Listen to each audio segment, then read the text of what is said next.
Salam, hər vaxtınız xeyir müəllimlər, xoş gördük hər birinizi. Bu gün sizlər üçün həndəsə optikada xəyalların qurulmasına aid, əsasən də sferik güzgülərdə xəyalların qurulmasına aid 3 ədəd maraqlı bir sualın izahını verəcəm. Başlayalım suallarımıza. Deməli, birinci sualda deyir ki, şəkildəki çökük güzgünün fokus nöqtəsi F-dir.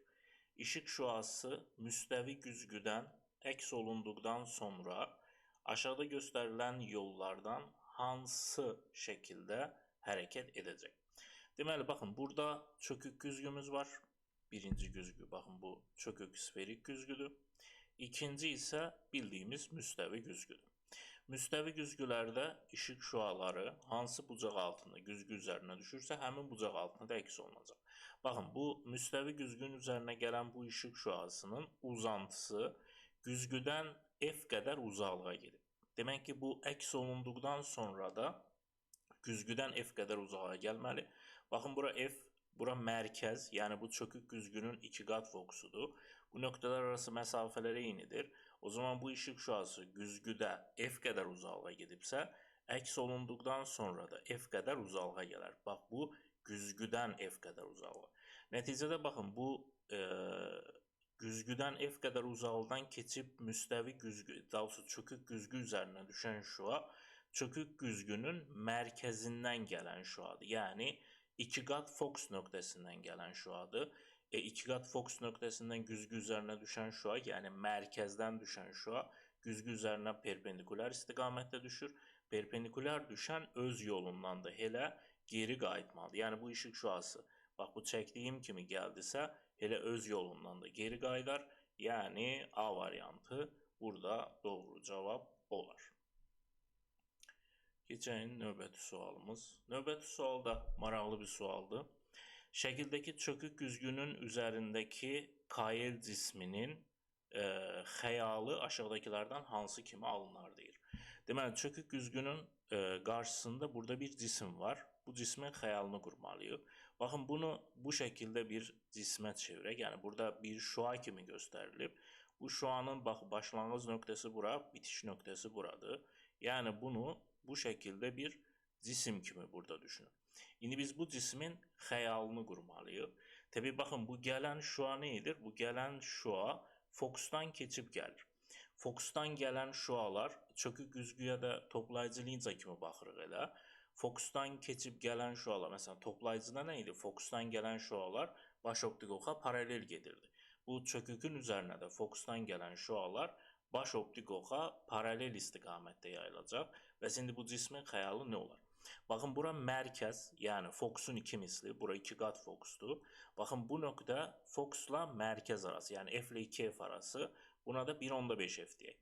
Baxın, toplayıcı linza kimi baxırıq dedim çökük linzaya, çökük sferik güzgüyə. Toplayıcı linzalarda nə idi? Əgər cisim 2F-dədirsə, xəyal da 2F-də olurdu, özü boyda xəyalı verirdi.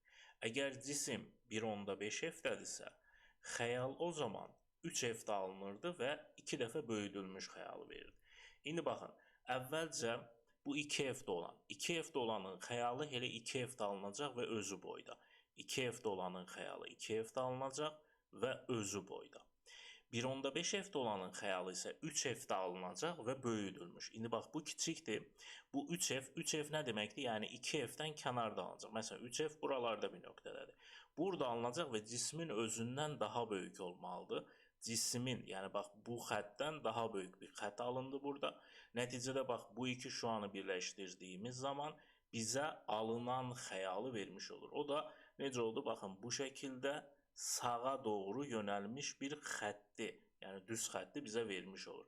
Baxın, bu B-dəki kimi. Baxın, bura 2F-dir, burada 3F-dir. Alınan xəyallar, bax, burada 2F-dəki özü boydaydı. 3F-də alınan xəyalı isə 1.5 F-dən alınan cismin xəyalı olduğu üçün böyüdülmüş idi. Nəticədə bax, bu şəkildə bizə həmin bizə verilən görüntünün cismin xəyalını vermiş olurdu.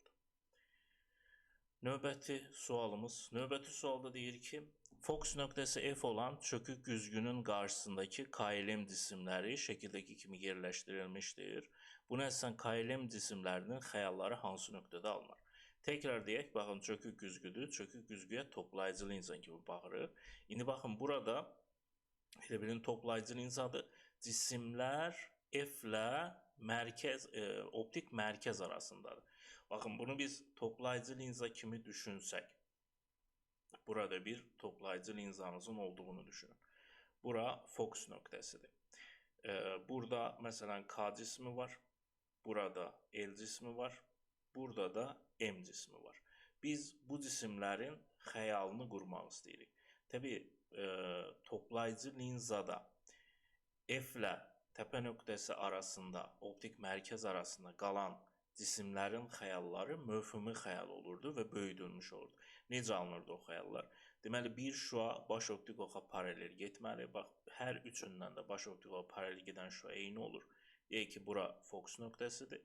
Bu şüalar sındıqdan sonra fokusdan keçir. Digər şüalar isə mərkəzə gedirdi. Bax, deyək ki, K-dan gələn bu şəkildə mərkəzə gedir. Bunlar görsünmü? Kəsişmir. Nə olur? Bunların uzantısı kəsişmiş olur, düzdürmü?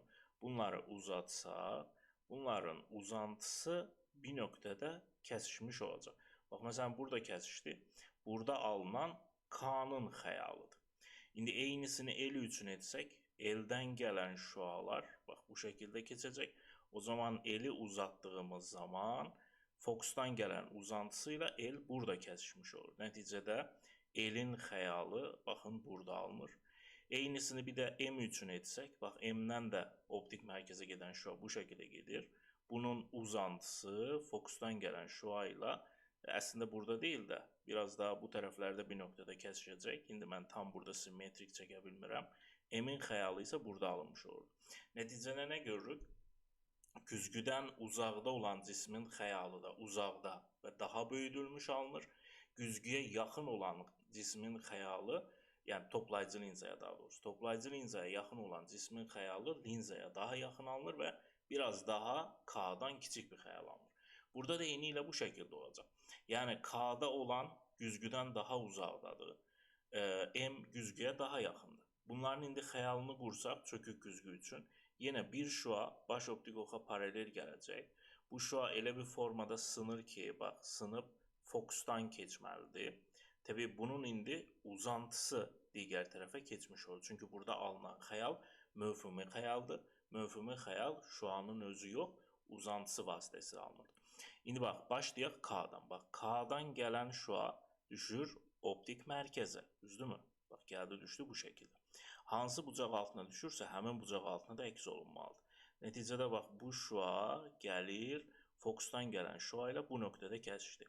Deməli, baxın, burada K-da olanın xəyalı alınır. Bax, burada K-nın xəyalı alınır. Nə olur? Bax, K güzgüdən ən uzaqdaydı. Xəyalı da ən uzaqda alınmış oldu.